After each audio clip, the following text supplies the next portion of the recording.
Matric की तैयारी कैसे कराएं बच्चे को, या अगर आप खुद मैट्रिक में हैं तो कैसे करें तैयारी जिससे अच्छे नंबर आ सकें। और बहुत ही नालायक बच्चा है तो फिर उसको भी हम कैसे तैयारी कराएं कि वो पास ही हो जाए मसा मर के ठीक है। और मैट्रिक एक हवा होता है नो डाउट, और उसको आसान करने का भी हमने हल ढूंढ ही निकाला है। बिस्मिल्लाहिर्रहमानिर्रहीम, अस्सलाम वालेकुम, वेलकम टू माय चैनल। मैं हूँ फराह, तकरीबन 20 ईयर्स तक मैं डिफरेंट स्कूल्स में टीच करती रही। फिर जब एजुकेशन सिस्टम मुझे इतना सेटिस्फैक्ट्री नहीं लगा तो मैंने छोड़ दिया स्कूल को, अपने बच्चों को भी स्कूल से उठा लिया। अब मैं उनके घर पे ही पढ़ाती हूँ। जो चीज़ें उनके लिए नहीं सीखती अपने चैनल पे शेयर करती हूँ। जो लोग इंटरेस्टेड हो ज़रूर सब्सक्राइब करें मेरे चैनल को और बेल आइकन पे ज़रूर क्लिक करें।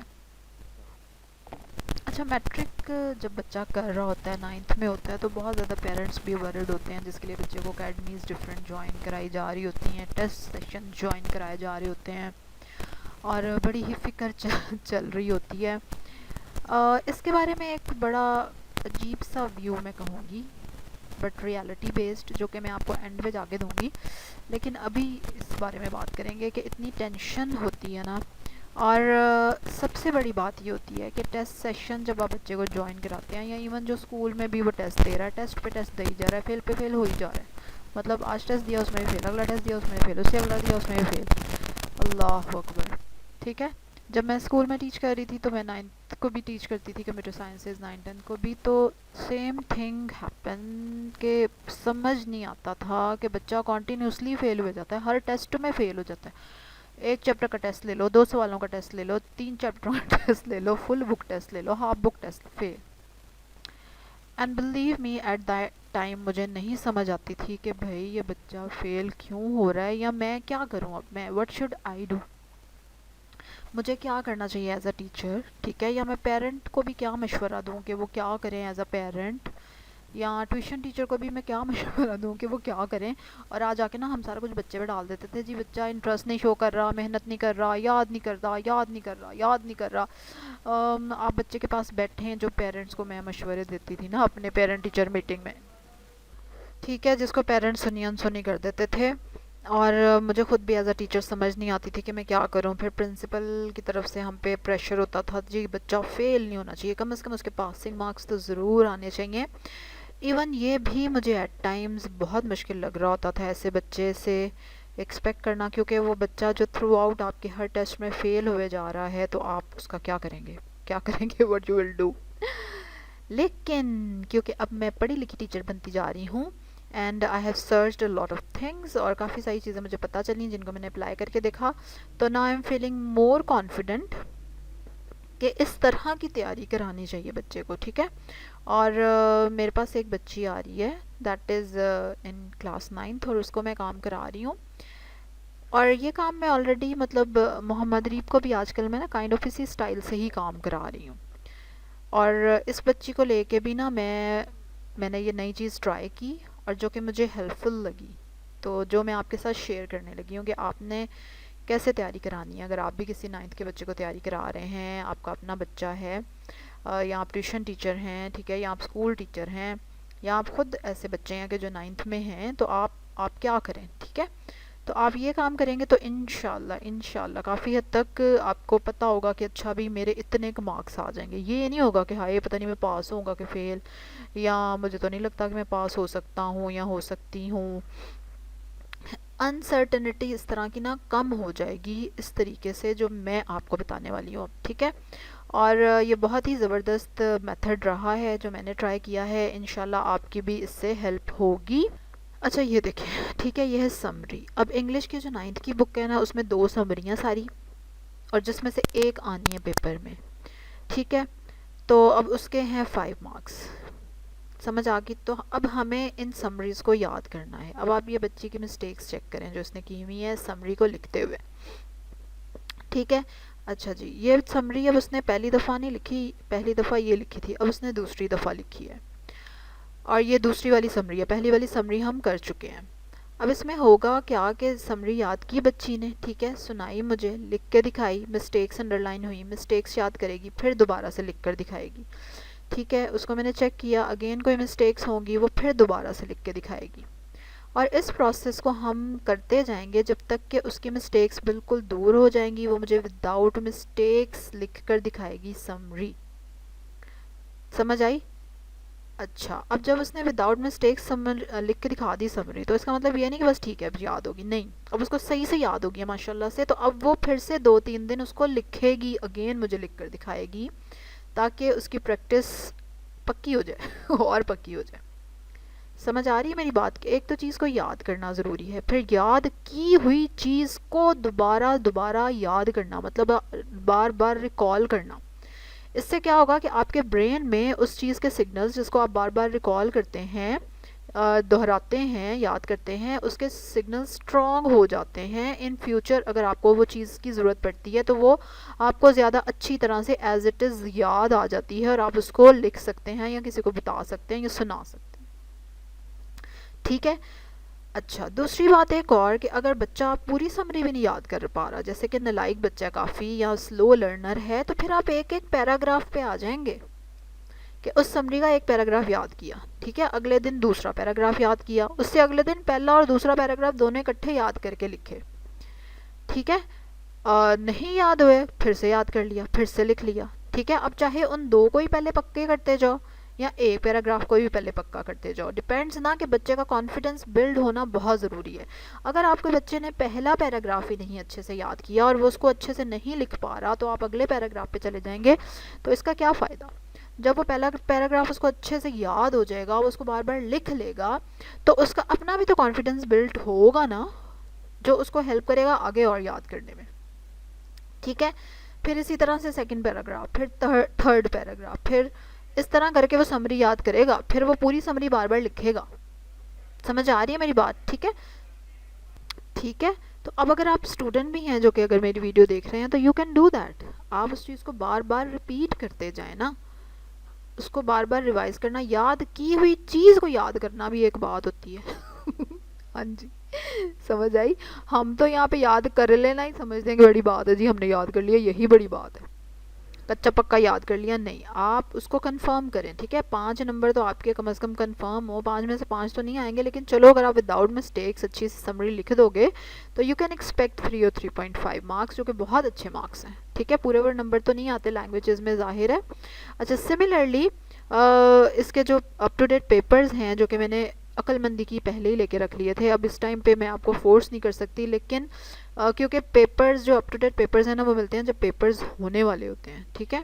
यानी कि अभी थोड़े महीनों में 1-2 माह तक वो अवेलेबल हो जाएंगे। जब पेपर्स आने वाले होंगे ना, तो उससे 1 मंथ पहले या 2 माह पहले, 1.5 माह पहले अवेलेबल होते हैं मार्केट में। तो मैंने तभी ख़रीद लिए थे। ठीक है। मैंने तभी इस बच्ची को कहा था कि अभी के अभी सारे अप टू डेट पेपर्स ले लो, सब सब्जेक्ट्स के। तो अब आपने अगर नहीं लिए तो पता कर लें किसी के पास होंगे जिसने पिछले साल दिए हैं 9th के paper, because up to date papers आपके पास होंगे तो आपको एग्जैक्ट पैटर्न पता होगा, आपको पता होगा कि अच्छा मैंने क्या क्या चीज़ें करनी हैं, आपको इंपॉर्टेंट क्वेश्चंस का पता चल जाएगा कि अच्छा ये अहम क्वेश्चंस हैं जो कि आते रहे हैं पेपर में, इस टाइप के क्वेश्चंस आते हैं पेपर में।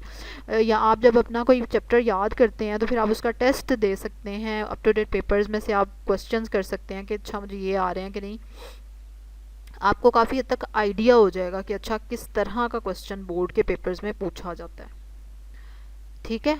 तो इसलिए अब बाय नहीं किए तो 10th की मतलब ये ज़रूर बाय कर लीजिएगा। जब आपके 9th के पेपर्स होने वाले होंगे ना, तब 9th के तो बाय करने हैं, 10th के भी साथ ही बाय कर लीजिएगा सभी बुक्स के। ठीक है। तो बहुत ही आसानी रहेगी इंशाल्लाह। और मैं तो खैर अनसॉल्व पेपर्स बच्चों को कहती हूँ बाय करें, because I want them to solve them as a test. और अगर आप सेल्फ स्टडी कर रहे हैं तो फिर आप अनसॉल्व भी बाय कर लें और सॉल्व्ड भी बाय कर लें। ठीक है। ताकि फिर अगर आपको कुछ प्रॉब्लम हो गई, इस क्वेश्चन का आंसर नहीं मिल रहा, मुझे मिल नहीं रहा, मेरे से ढूंढा नहीं जा रहा, तो चलो सॉल्व वाले में आप कर लेंगे। सॉल्व पेपर्स कम होते हैं, अनसॉल्व पेपर्स ज़्यादा होते हैं, तो प्रैक्टिस ज़्यादा करने का आपको मौका मिल जाता है। अच्छा, ये देखें, सेम थिंग इस्लामियात की हदीस 10 हदीसें हैं गिनती की। ठीक है। हदीसें याद हो गई? हाँ जी याद हो गई। चल जी टेस्ट दो। टेस्ट दिया, टेस्ट में टेस्ट ही नहीं आ रहा। ठीक है। उसमें जो मैंने हदीसें दी उसमें से एक का तर्जुमा नहीं आ रहा, किसी की तशरीह नहीं आ रही, एंड आई वाज शॉक्ड। अब फिर क्या किया जी, अब एक एक हदीस डेली करनी है। ठीक है। एक हदीस करनी है, अगले दिन अगली नई हदीस करनी है, और पिछली हदीस भी लिखनी है। ठीक है। इस तरह एक एक हदीस हर हाल में उसका तर्जुमा सेम बुक वाला लिखना है। अनफॉर्चुनेटली यहाँ पे अगर आप बुक से मैच करता हुआ आंसर नहीं ना लिखेंगे तो तब भी प्रॉब्लम हो जाएगी। ये बहुत ही बैड लक है हम लोगों की कि बोर्ड में जब पेपर्स चेक हो रहे होते हैं तो वो बुक में से देखते हैं कि इस बच्चे का बुक से मैच कर रहा है तो ठीक है, टिक कर देते हैं। अगर नहीं मैच कर रहा तो कहते हैं जी इसने गलत लिखा है, अनलेस के वो थोड़ा टाइम दें पेपर चेकर्स के कैसे चेक हो रहा है। मैंने बोर्ड के जो पेपर्स चेक किए थे मैंने उस पर वीडियो बनाई हुई है, ठीक है, मुझे मिलती है तो मैं उसका डिस्क्रिप्शन में इंशाल्लाह लिंक डाल देती हूँ। अदरवाइज़ आप मेरे चैनल पे जाके ना वीडियोस में सर्च भी कर सकते हैं कि बोर्ड के पेपर्स कैसे चेक होते हैं। I have shared my experience there, क्योंकि मैंने बोर्ड के पेपर्स चेक किए हुए हैं 2-3-4 साल किए हुए हैं मैंने, ठीक है, तो आप वो भी देख सकते हैं ज़रूर। अच्छा, फिर मैंने एक एक करके हदीस याद कराई, फिर 10 हदीसें याद हो गई, फिर 10 हदीसें लिखी हमने काफ़ी दिन, 10 की 10 हदीसें लिखी, उनके तर्जुमे लिखे एज़ इट इज़। तो इस तरह क्या हुआ कि हदीसों के तर्जुमे की गलती बिल्कुल ख़त्म हो गई, फिर तशरीयाँ याद करना शुरू की। तो हदीस में तर्जुमा लिखना है, फिर उसकी तशरीह करनी है, तो इस तरह से फिर अगर आप 10 हदीसें हैं तो उनमें से 10 में से एक तो आनी है ना। जैसे हमें क्वेश्चंस का पता होता है कि पता नहीं ये आए कि ना, सवाल आए इस चैप्टर में से पता नहीं आए कि ना आए, लेकिन 10 हदीसें तो कोई ज़्यादा नहीं है, उनमें से हमें पता है एक तो आ ही जानी है। तो इसलिए उनके तो कम से कम तर्जुमे हमें एज इट इज़ रटे होने चाहिए, ठीक है। तो अब वो रट गए, तशरीयाँ भी उनकी आनी चाहिए हमें, ठीक है। वैसे तो आई प्रेफर कि बच्चा तशरीह खुद से लिखे, लेकिन क्योंकि बोर्ड के पेपर उसने देने हैं तो मैंने स्टूडेंट से कहा है कि नहीं, जो बुक में लिखी है आप उसी को याद कर लो, that will be more than enough, ठीक है। तो आप सोचो कि तशरीह और तर्जुमे के तो पूरे नंबर होते हैं, उसमें इमला शिमला के नंबर नहीं कटते। तो इस तरह से वो चीज़ हो गई। अब इससे आपको ये समझ आ रहा है कि हमें क्या करना है, हमें चीज़ को अच्छी तरह से याद करना है, फिर उसको रिपीट बार बार करना है, याद की हुई चीज़ को याद करना है दोबारा दोबारा दोबारा, प्रैक्टिस, अच्छा ये देखिए, ठीक है, ये क्या है, ऑब्जेक्टिव्स हैं, इंग्लिश की ऑब्जेक्टिव है पेपर में से जो मैं उसको करा रही हूँ। और ये एक दिन टेस्ट हुआ, ठीक है, पूरी ऑब्जेक्टिव का, उसमें जो गलतियाँ हुई वो याद की, अगले दिन फिर वही सेम ऑब्जेक्टिव ये करेगी, ठीक है, फिर उससे अगले दिन फिर सेम यही। तो इससे क्या होगा कि उसको रट जाएगी वो चीज़, कि अगर वही चीज़ मतलब रिपीट होते हैं ना बोर्ड के पेपर्स में भी questions fill in the blanks, कि उस तरह की चीज़ अगर रिपीट हो गई तो she will be able to do that इंशाल्लाह। समझ आ गई। तो इस तरह आपने तैयारी करनी है या करवानी है कि छोटी छोटी चीज़ों को लेकर चलें साथ साथ, ये नहीं कि बस चल भाई बैठ के याद कर, ठीक है। माँ बाप क्या कहते हैं बच्चे को जाओ तैयारी करो, नहीं, आप सुने। अब जैसे मैं साइंस एसएससी के इसको शॉर्ट क्वेश्चंस याद करा रही हूँ, तो सेम हमने यही करना शुरू किया हुआ है। जैसे बायो और केमिस्ट्री है ना, उनके क्वेश्चंस डेली 5 क्वेश्चन या 6 क्वेश्चन बोर्ड के पेपर्स में से ये देखकर याद करेगी और मैं सुनूंगी, ठीक है। आज सुनूंगी, अगले दिन फिर वही सुनूंगी, उससे अगले दिन फिर वही सुनूंगी, तब तक सुनूंगी जब तक वो बिल्कुल मुझे ठीक एग्जैक्ट सुनाने ना लग जाए। और उसके बाद 2 दिन फिर से सुनोगे क्योंकि अब उसको याद हो गया। तो यादगी भी चीज़ को जब वो बार बार रिपीट करेगी तो वो उसको और अच्छे से आ जाएगी। फिर जब हम पूरा पेपर फिनिश कर लेंगे तो उस पेपर का मैं दोबारा से इससे टेस्ट लूँगी, तो सोचेंगे वो एक चीज़ कितनी बार रिपीट हुई। स्कूलों में लगी होती है दौड़ कि चैप्टर फिनिश हो गया, ये चैप्टर फिनिश हो गया, मतलब याद तो हम स्कूल में कराते ही नहीं है बिठा के, हालांकि कराना चाहिए और टाइम निकालना चाहिए, कुछ टाइम टेबल इस तरह टीचर को फिक्स करना चाहिए अपना। और यही हाल अकेडमीज़ में हो रहा होता है कि चलो भी याद करके सुनाओ, you have to sit with your child, ठीक है। अगर आपके एज अ पेरेंट खुद आपके पास टाइम है ना, तो आप प्लीज़ उसके साथ बैठें। और ये बड़ा मुश्किल काम है बैठ के एक ही चीज़ बच्चे से रोज़ सुनना, और मुझे भी एट टाइम्स ये बहुत मुश्किल लग रहा होता है, but I am doing this with Mohammed Areeb also, क्योंकि मैं उसको नहीं कहती कि ये याद कर भाई, तो मैं उससे वही सेम क्वेश्चन बार बार उससे सुनती हूँ, डिफरेंट तरीक़ों से पूछती हूँ, और फिर अगर किसी चीज़ का मैं चाहती हूँ कि मुझे same as it is answer दे, तो फिर मैं उसको बता के आंसर वो उससे बार बार सुनती हूँ क्वेश्चन, तो फिर वो मुझे उसका answer same as it is उसको याद हो जाता है, ठीक है। तो अगर डेली डेली आप नहीं कराते और अगर आप बच्चे को कह देते हैं कि ये लो भी बैठ के याद करो या इस पूरे चैप्टर का तुम्हारा कल टेस्ट है, तो नहीं। अगर आपका बच्चा दे देता है तो वेल एंड गुड, मैं ये नहीं कह रही सारे बच्चे ही नहीं, जो माशाल्लाह शार्प बच्चे होते हैं, जो लाइक बच्चे होते हैं, वो तो फ़ौरन आप उनको 1 चैप्टर का टेस्ट देते हैं, 2 चैप्टर का टेस्ट देते हैं, वो याद करके आपको टेस्ट दे देते हैं, अच्छा। लेकिन अगर वो लाइक नहीं है then what you will do, फिर आप यही कुछ ही करेंगे, ठीक है। और अगर लाइक हैं तो यही प्रोसेस उनका थोड़ा तेज़ चलेगा, उनके आप टेस्ट ज़्यादा ले सकते हैं, उनके टेस्ट आप चेंज कर कर के ले सकते हैं, डिफ़िकल्ट टेस्ट ले सकते हैं। और ज़्यादा डिफ़िकल्ट लेने की कोई ज़रूरत ही नहीं है, क्योंकि बोर्ड के पेपर में तो creativity is not welcome at all, only रट्टा इज़ वेलकम। तो इसलिए जिनके बच्चे शार्प हैं माशाल्लाह, दे कैन वर्क। तो ऐसे बच्चों को सिर्फ ये कि they can get good marks इंशाल्लाह, और वो फिर ले लेते हैं ऐसे बच्चे मार्क्स। मतलब माशाल्लाह हमारे स्कूल में भी ऐसे स्टूडेंट्स थे जो कि बहुत ही अच्छे थे, बहुत मेहनत से फ़ौरन याद करके, फ़ौरन कुछ भी ये नहीं कहेंगे आगे से ये मुश्किल है टीचर, या ये लंबा है, ये नहीं, आप कुछ भी दे दें वो फ़ौरन याद करके सुना देते थे, फ़ौरन जितने मर्ज़ी चैप्टर्स का टेस्ट ले लें, दे न्यू दैट। तो अच्छे नंबर उन्होंने माशाल्लाह लिए हैं, 9th-10th में भी बहुत अच्छे मार्क्स लिए हैं। और एक ये भी चीज़ होती है कि जो बड़े बड़ी अकेडमीज़ होती हैं, या ये इनकी एक्सेस होती है, ये पेपर आउट करवा लेते हैं या पता चलवा लेते हैं, what ever is the thing. और पाकिस्तान जैसे मुल्क में ये कोई मुश्किल बात भी नहीं है सच मैं कहूँगी। और लेकिन फिर भी हमारे स्कूल के बच्चों ने भी तो अच्छे मार्क्स लिए हैं ना, मतलब इसलिए अगर आप मेहनत करते हैं तो आपके अच्छे मार्क्स तो आ ही जाते हैं, और अगर आप बहुत नालायक हैं तो आप कम से कम पासिंग मार्क्स तो ले ही लेते हैं। ठीक है। जो पीछे मैं मिस्टेक्स करती रही हूँ जब मैं टीचिंग कर रही थी, या वो मेन यही थी कि बच्चे को बिठा के सुना नहीं मैंने उसको कहा कि ये याद करो, और फिर उसका टेस्ट ले लिया, वो टेस्ट अच्छा हुआ गंदा हुआ जो भी था, चलो भी आगे चले गए।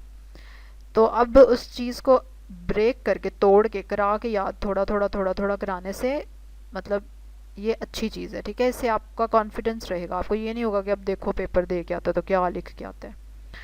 कम से कम इम्पॉर्टेंट क्वेश्चन उस बच्चे को याद होंगे, ऑब्जेक्टिव उस बच्चे को याद होगी अच्छी सी, और वो उस चीज़ को लिख आएगा वहाँ पे, तो इंशाल्लाह वो पास तो ज़रूर हो जाएगा। ठीक है, डेफिनेटली वो बच्चा पास तो ज़रूर हो जाएगा।